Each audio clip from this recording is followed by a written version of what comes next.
A couple more things I'd like to show you about information that we can get from a graph has to do with increasing and decreasing. That's going to be pretty obvious.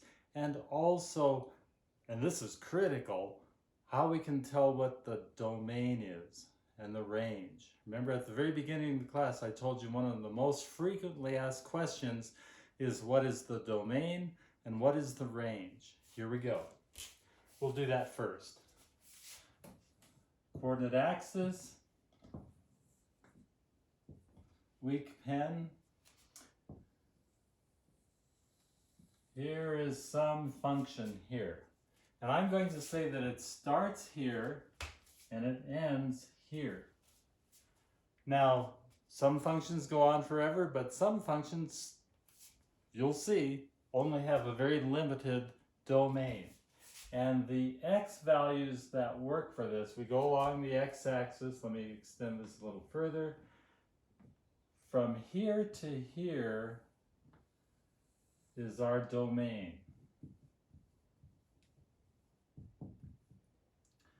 If you think of it as the x's that work, that's a plain English way of thinking about what is the domain. The range is going to be the lowest point. In this case, it's at this end point here. It's going to go from here, and it's go to, even though it drops down here, the range is the furthest that it goes down and the furthest that it goes up. In this case, it's right here.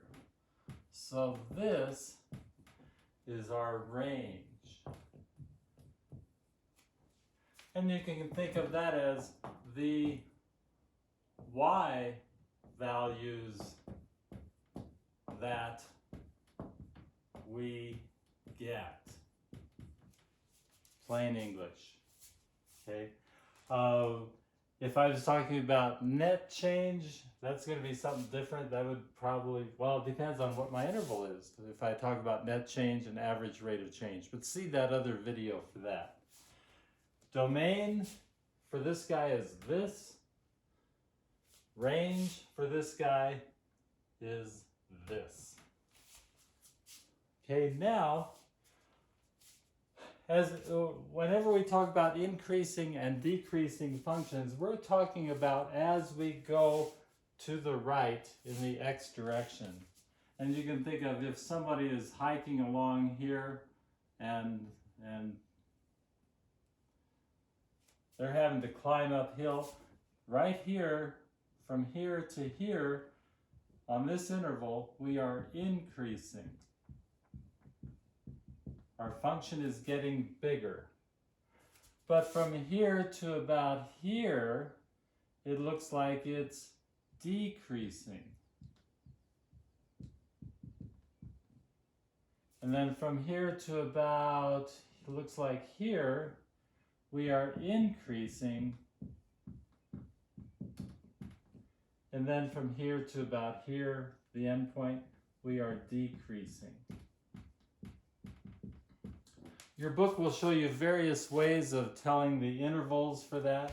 I like doing brackets like this. Say if this was 2 and this is 3, we would do 2, 3 as the interval in which this function was decreasing.